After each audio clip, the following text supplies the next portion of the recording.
Meron tayong bagong tandang dito no na napili natin para magawing breeding material. Ito ay tinalian muna natin no. Sinasanay muna nating talian bago natin ipasok doon sa ating breeding area para hindi siya manibago no na nakatali siya. So ito ay sasanayin natin siya dito ng mga isang linggo bago natin siya ipasok doon sa ating breeding area. So yan no, napakataas na kanyang tindig. So ito ay nasa mga 6 months mahigit. Ito yung isa sa nasilik natin no, na gawing palahian. So sa araw na ito no ay magpupurga tayo ng ating mga tandang. At ito naman yung ating gagamitin na pampurga no. So ito ay betel nut. Ang local name dito sa amin ay tinatawag itong bunga. So mabisa itong gawing pampurga no, ng mga manok dahil talagang nakapagtanggal ito ng mga bulati. So ang gagawin natin dito ay hiwain natin ito no para ipurga sa ating mga manok. At ang bawat bunga nito ay pwede natin tong hatiin sa 4 na hati no para pampurga. Hindi naman natin ipakain ito ng buo dahil ma-overdose yung manok natin. So gawin natin dito ay gawin natin itong 4 na piraso. So ganito lang yung paghiwa niya no. Yan. So dapat pag nagpupurga tayo at ito yung ginamit natin, dapat yung hindi pa gulang. Dapat no yung bata pa siya, yung ganito pa. Hindi yung malapit ng mahinog no. So yan no, hiwain lang natin siya ng 4 na piraso. Bawat na bunga nito ay bali 4 na manok no yung pwede nating purgahin dito.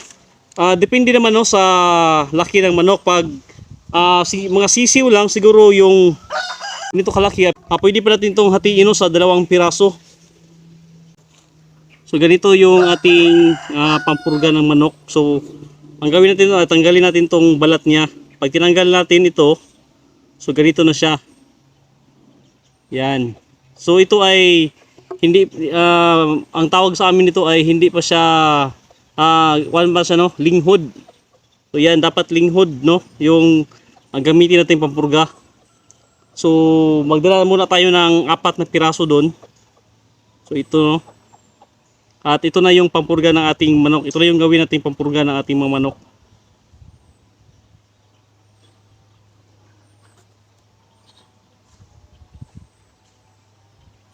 So ito ay mabisang pampurga no ng mga bulati sa ating mga manok. So yan. Ang puno nito no ay kinuha natin sa katabi. Ngunit pag may ulan na ay kukuha tayo ng mga maliit na puno doon at tapos itanim natin sa ating farm no para meron din tayo. So purgahin na natin no yung ating manok. Ang mga tandang natin dito no ay hindi natin muna sila pinakain para walang laman yung kanilang bituka, para yung bulati ay ito lang talagang pampurga no yung makakain nila. So wala pang kain ang mga tandang na ito. Kapag tayo ay nagpupurga ng ating mga manok, dapat hindi muna natin sila papakainin para yung mga bulati na nasa loob ng sa kanilang mga bituka ay yung pampurga lang talaga yung makakain nila. So pagkakain nila ng pampurga, lalabas na sila.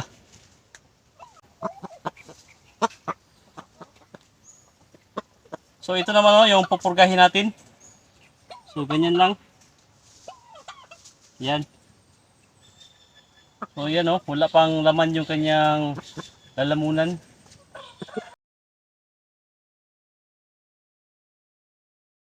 Marami pang natira sa ating pampurga. So ito na, hati-hati na natin ito. At ang gawin natin dito ay hiwain pa natin no, ng pino para ipatuka natin sa ating manok. So para hindi na tayo no mag-isa-isa sa kanila yung mga naka-range na manok. So ang gawin natin dito ay ihatitiin to ng pino tapos ipatuka natin sa ating mga manok para hindi na tayo mahihirapan no, hindi na tayo matagalan. So ang plano natin sana ay yung ating mga sisiw natin 2 months old, yun sana no yung purgahin natin ng bunga tapos bago yun ay mag-research muna tayo, no, dahil gusto natin ay ipainom lang natin ito sa ating mga manok. So ang gawin natin ay extract natin ito. So yung makuha natin na juice mula dito ay yun ang ipurga natin, no, ipapainom natin sa ating mga sisiw. Tapos mag-research muna tayo, no, kung gaano ba karami dapat yung tubig na ihahalo natin, no, sa extracted natin na juice ng bunga ng betel nut, dahil wala pa tayong idea, no. So kung meron kayong idea, no, pakilagay na lang sa comment section kung nakatry na kayo nito na ini-extract ang juice nito, tapos ipinapainom, no, sa mga manok natin. So ito na, ito, no, hatiin natin ito ng pino para ipatuka natin, no, sa ating mga manok para hindi na natin, no, pinupurga yung mga manok natin, para hindi na natin iniisa-isa, no.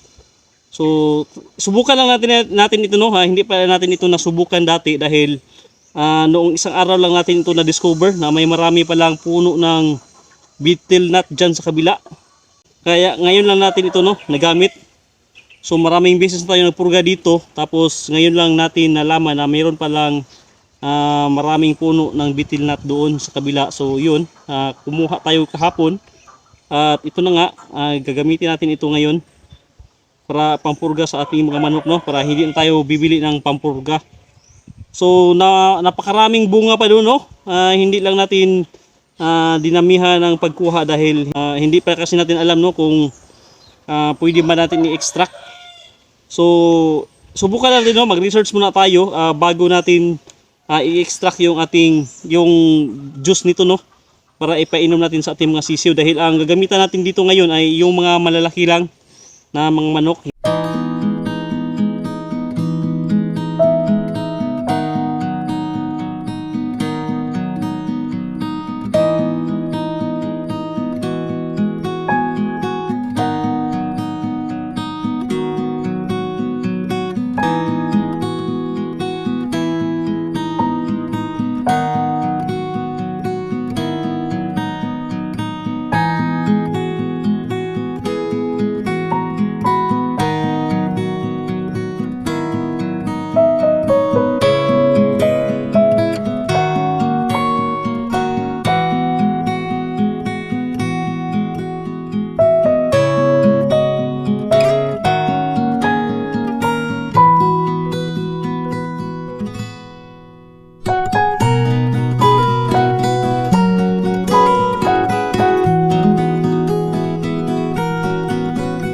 So ito na yung hinihiwa natin ng pino para ipakain natin, no, sa ating mga naka-range na mga manok, mga inahin.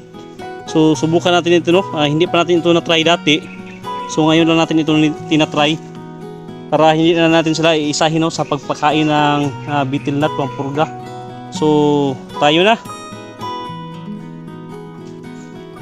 So ito muna mga patani, no, na breeder natin yung bigyan natin. Try natin sila, no, pakainin ito. So napakain natin sa kanina, no, dahil ang gusto lang natin kasing purgahin ay yung mga tandang natin, ngunit napakaraming naiwan. So sayang naman, no, pag itapon lang natin. So ganyan lang, subukan natin, no, nakainin nila ito.